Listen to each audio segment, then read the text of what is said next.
اللہ اللہ اللہ اللہ اللہ اللہ۔ السلام علیکم ورحمۃ اللہ وبرکاتہ۔ میں ہوں قاری مختار۔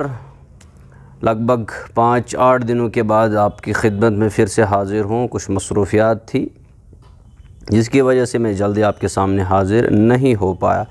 آج ہم پڑھنے والے ہیں مد کا بیان، جو ریڑھ کی ہڈی مانا جاتا ہے تجوید کے اعتبار سے اگر دیکھا جائے، کیونکہ مد کی بہت ساری قسمیں ہیں۔ تو نورانی قاعدہ سبق نمبر 19 جس میں مد کا بیان دیا ہوا ہے، تو یوجولی جیسے میں وضاحت کے ساتھ سمجھاتا ہوں ہر ایک چیز، تو آج بھی میں کوشش کروں گا وضاحت کے ساتھ سمجھانے کی۔ بٹ فرسٹ آف آل آپ میری بات یاد رکھیں گے، وہ کیا ہے کہ اس ویڈیو کو کمپلیٹ دیکھنے سے پہلے آپ نورانی قاعدہ سبق نمبر 4 حروف مدہ ضرور دیکھیں گے۔ کیوں؟ کیونکہ آج کا جو سبق ہے وہ سارا کا سارا ڈیپینڈ ہے نورانی قاعدہ لیسن نمبر 4 پہ۔ لنکس دے رہا ہوں میں ڈسکرپشن میں، آپ جا کے پہلے وہ دیکھ سکتے ہیں، اور جنہوں نے دیکھا ہے تو ان کے لیے کوئی پریشانی کی بات نہیں ہے۔ آپ کے پاس کاپی پین ہونا چاہیے، آپ یہ نوٹ کر کے رکھ لیجئے، کیونکہ کچھ ایسی چیزیں بتانے جا رہا ہوں جو شاید آپ نے اس سے پہلے نہ سنے ہوں۔ ان جنرل اگر دیکھا جائے تو مد کی 2 قسمیں ہیں، ایک مد اصلی اور دوسرا مد فرعی۔ مد اصلی سمپلی میں آپ کو بولوں گا حروف مدہ، وہی تختی نمبر 4 نورانی قاعدے جو آپ کو بتا دیا گیا ہے، جس کی لنکس دی ہے میں نے ڈسکرپشن میں۔ حمزہ زبر آ، حمزہ یازر ای اور حمزہ واپش او، ان تینوں کو کہا جاتا ہے مد اصلی۔ حروف مدہ ہیں یہ، ان کو کہا جاتا ہے مد اصلی۔ کیوں کہا جاتا ہے یہ میں نے وہاں پر سمجھا دیا ہے۔ دوسری جو قسم ہے، میں ان جنرل بات کر رہا ہوں، وہ ہے مد فرعی۔ یہ ہے مد اصلی اور پھر مد فرعی۔ فرعن کے مناتے ہیں عربی میں شاخ، یعنی یہ شاخیں نکلتی ہیں مد اصلی سے۔ ان کو مد فرعی اس لیے بھی کہا جاتا ہے کیونکہ ان کے لیے ریزن کی ضرورت پڑتی ہے، جبکہ یہ جو مد اصلی ہیں یعنی حروف مدہ، ان کے لیے کسی ریزن کی ضرورت نہیں پڑتی ہے، کسی سبب کی ضرورت نہیں پڑتی ہیں، بلکہ یہ ہے نیچرل مد، آ ای او، لانگ واولز جن کو کہا جاتا ہے۔ لیکن مد فرعی جو ہوتے ہیں وہ تبھی بنتے ہیں، وہ نکلتے کس سے ہیں؟ فرعی کیوں ان کو کہا جاتا ہے؟ کیونکہ وہ نکلتے ہیں حروف مدہ سے، مد اصلی سے۔ انشاءاللہ اتنا تو آپ کو سمجھ میں آ گیا ہوگا۔ لیکن جب وہ حروف مدہ سے نکلتے ہیں یعنی مد اصلی سے نکلتے ہیں، تو پھر ان کے لیے کچھ ایکسٹرا چیزوں کی ضرورت پڑتی ہے۔ ایسی کون سی وجوہات ہیں، ایسے کون سے اسباب ہیں، کون سے ریزنز ہیں جن کی وجہ سے مد فرعی بنتا ہے؟ تو یاد رکھ لیجئے 2 سبب ہیں، 2 اسباب ایسے ہیں جس سے مد فرعی بنتا ہے۔ نمبر 1 حمزہ، چاہے چھوٹا والا حمزہ ہو یا لمبی شکل میں حمزہ دیا ہو۔ نمبر 2 جزم یعنی سکون اور تشدید، یہ ایک ہی کیٹیگری میں ہے۔ جزم اور تشدید یہ دونوں ایک ہی کیٹیگری میں ہیں۔ پہلی کیٹیگری کیا ہے؟ حمزہ۔ دوسری کیٹیگری کیا ہے؟ جزم اور تشدید۔ اب دیکھ لیجئے، اگر حروف مدہ کے بعد یعنی مد اصلی کے بعد حمزہ آتا ہے، اگر حروف مدہ کے بعد حمزہ آتا ہے تو ہم اسے کہتے ہیں، اس کا نام ہوگا مد فرعی حمزائی۔ مد فرعی حمزائی یاد رکھ لیجئے، اب دیکھ رہے ہیں اس نام کو ایسے ہی نوٹ کر لیجئے آپ، مد فرعی حمزائی۔ اور اگر حروف مدہ کے بعد جزم یا تشدید والا حرف آ جاتا ہے، جزم والا حرف آ رہا ہے یا تشدید والا حرف آ رہا ہے، تو اس کو کہتے ہیں مد فرعی سکونی۔ یاد رکھ لیجئے مد فرعی سکونی، چونکہ جو تشدید والا حرف ہوتا ہے وہ بھی پہلے ساکن ہوتا ہے، کیونکہ پہلی بار اس کو جب ملاتے ہیں تو اس وقت اس کو ساکن کرتے ہیں۔ جیسے آپ حمزہ با زبر اب، با زبر با پڑھتے ہیں، تو جب پہلی بار آپ نے اس کو پڑھا حمزہ با زبر اب، دیٹ مینز ایک بار ساکن ہوتا ہے، پھر دوبارہ اصل میں 2 حرف ہوتے ہیں، تو جب توڑ کے اس کو پڑھتے ہیں تو وہ پہلا حرف ساکن ہوتا ہے، دوسرا حرف متحرک ہوتا ہے، تشدید کی وجہ سے وہ دونوں ایک ہو جاتے ہیں، اس لیے اس کا نام رکھا گیا مد فرعی سکونی۔ آج ہم بات کرنے والے ہیں، بالکل آسان طریقے سے سمجھانے کی کوشش کروں گا، مد فرعی حمزائی کی۔ یہ صرف 2 مد ہیں، نمبر 1